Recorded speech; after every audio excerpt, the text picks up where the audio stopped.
sais pas si vous avez remarqué à quel point dans notre monde, nous avons tendance à détester l'inconnu, à détester les doutes, à détester les points d'interrogation, à détester les changements et les imprévus. Qu'est-ce qu'on apprend en fait à acquérir dans la vie comme outil? Pas du tout la faculté d'adaptation à l'inconnu, mais exactement le contraire. On apprend la puissance, la vitesse et le contrôle. Et pourquoi est-ce qu'on veut ça? Justement pour se battre contre les vents de la vie, contre les changements, contre les points d'interrogation, pour aller dans la direction que nous avons choisie et pas du tout dans la direction dans laquelle veut nous pousser la vie. Alors quand j'étais un jeune pilote, bien avant de faire du ballon, j'avais appris à contrôler, j'avais appris que la performance, ça venait du moment où on arrivait à se battre contre les éléments, et je suis devenu pilote d'Aile Delta, surtout pour le vol acrobatique. Parce que ça, pour moi, c'était le symbole de la performance, le symbole du contrôle. Alors quand je parle de contrôle, ce n'est pas seulement naturellement le contrôle d'une aile delta pendant un looping, c'était beaucoup plus le contrôle de moi-même, de mes peurs, de mes émotions, de mes réactions. Et pendant 18 ans que j'ai fait de l'aile delta, j'ai toujours cru que la seule manière de réussir, la seule manière d'être performant, la seule manière d'avoir du succès, c'était de tenir le contrôle dans mes mains et de me battre contre le vent. Et quand je comparais ça avec la vie de tous les jours, je me disais, mais ça marche assez bien. La vie aussi, c'est un vol acrobatique. La vie, c'est parfois dangereux, c'est souvent intéressant, mais c'est toujours imprévisible, c'est instable, ça bouge dans tous les sens, et il faut essayer d'atterrir sur ses deux pieds sans se casser la nuque. Alors je suis devenu médecin, parce que je me suis dit, et surtout psychiatre, psychothérapeute, hypnothérapeute, parce que je me suis dit que les gens qui ne réussissaient pas dans la vie étaient peut-être simplement des gens qui n'avaient pas assez appris à contrôler, à se battre pour être performants. Le problème, c'est qu'on observe souvent aussi beaucoup de gens qui ont appris à faire tout ce qu'il fallait. Des gens qui ont appris à se battre, des gens qui ont appris à contrôler, des gens qui ont appris à aller contre le vent pour montrer à quel point ils sont forts, des gens qui ont des rêves, qui ont des objectifs, qui ont des buts et qui, malgré tout, n'atteignent pas leur but. Et ça m'a déconcerté pendant un moment. Je me suis demandé comment c'était possible de faire tout ce qu'on pouvait pour réussir et de ne pas réussir.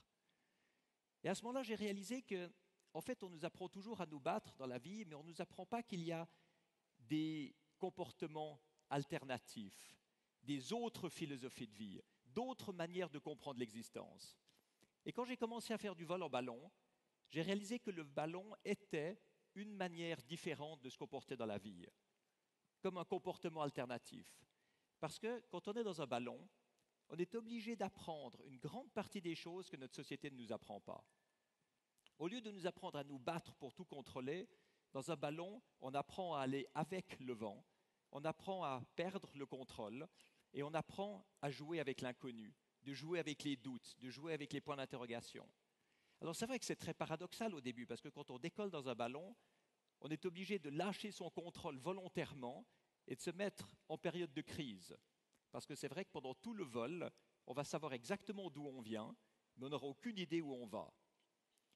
Alors dans un monde qui nous apprend le contrôle et la vitesse et la puissance, avancer avec le vent, dans la direction du vent et à la vitesse du vent peut être un immense paradoxe. Et c'est vrai que c'est ce que j'ai pensé au début, quand je faisais de l'aile delta et que je me suis dit jamais je n'irai avec le vent dans un ballon. Jusqu'au moment où un pilote de ballon étranger, un Belge, m'a proposé de partir avec lui comme copilote pour la première course transatlantique en ballon. Il s'agissait de décoller des États-Unis, 5 ballons qui représentaient 5 pays, et d'être le premier à atteindre la côte européenne. Alors c'est vrai que j'aurais pu dire, non, je ne suis pas pilote de ballon, j'ai jamais fait ça, je reste dans ce que je connais, mais en fait je trouve que la vie est toujours beaucoup plus intéressante si on saisit les opportunités, si on sort de sa zone de confort. Alors j'ai accepté, j'ai dit oui, j'ai commencé à m'entraîner comme pilote de ballon, et là j'ai réalisé qu'il n'y avait pas beaucoup de chance en fait d'arriver sec de l'autre côté des 5000 km d'océan, parce que c'est là que j'ai réalisé à quel point nous sommes complètement dépendants du vent dans un ballon. Mais il y a une chose qui a changé complètement ma vision du ballon, mais aussi complètement ma vision de la vie. Un de ces moments charnières dans la vie où plus rien de ce qui suit n'est semblable à ce qui précédait. C'est non pas mon entraînement comme pilote, mais cette médaille chinoise que j'ai trouvée dans une boutique d'antiquités à Shanghai, en Chine, quelques semaines avant cette course en ballon. Je ne sais pas très bien pourquoi j'ai voulu prendre cette médaille-là, mais en tout cas, je l'ai empoignée. J'ai demandé au vendeur du magasin ce que ça voulait dire. et il me l'a traduite. Alors pour ceux d'entre vous qui nécessitaient aussi comme moi une traduction, je peux vous dire qu'il s'agit d'un vieux proverbe chinois qui explique que quand le vent souffle dans le même sens que ton chemin, il t'apporte un grand bonheur. Moi, j'avais toujours appris exactement l'inverse jusque-là. J'avais toujours appris qu'il n'y a que les poissons morts qui vont avec le courant. Et là, tout à coup, je voyais qu'il y avait une autre philosophie de vie qui consiste à aller avec la vie, avec le vent, et que peut-être que ça allait m'amener quelque part d'autre.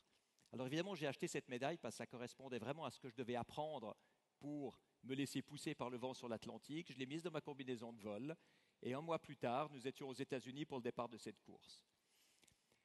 Le départ, pourtant, n'a pas été donné au bon moment. Les vents n'avaient pas la bonne direction, n'avaient pas la bonne vitesse. Après quelques jours, nous étions bloqués sur la surface de l'océan, pratiquement sans avancer.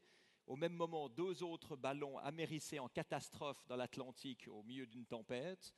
Un autre ballon a manqué l'Europe et a atterri en Afrique, juste pour vous montrer à quel point cette course était désorganisée. Et malgré tout, après 5 jours et 5 nuits de vol, nous sommes arrivés en vainqueurs sur la côte européenne et nous avons atterri en Espagne. Alors c'est vrai que d'un côté, nous étions extrêmement contents et fiers d'avoir gagné cette course. De l'autre côté, ce n'est pas du tout ce que j'ai envie de vous dire et de vous raconter dans cette conférence. Ce que j'ai envie de vous dire, ou de vous partager avec vous, c'est l'incroyable sensation d'être complètement perdu au milieu de l'Atlantique, de n'avoir absolument aucune idée de ce qui allait se passer dans les minutes qui suivraient, et néanmoins de me sentir beaucoup plus performant, beaucoup plus efficace, beaucoup plus créatif, même beaucoup plus confiant que dans tous les autres moments de ma vie où j'avais tout le contrôle dans les mains.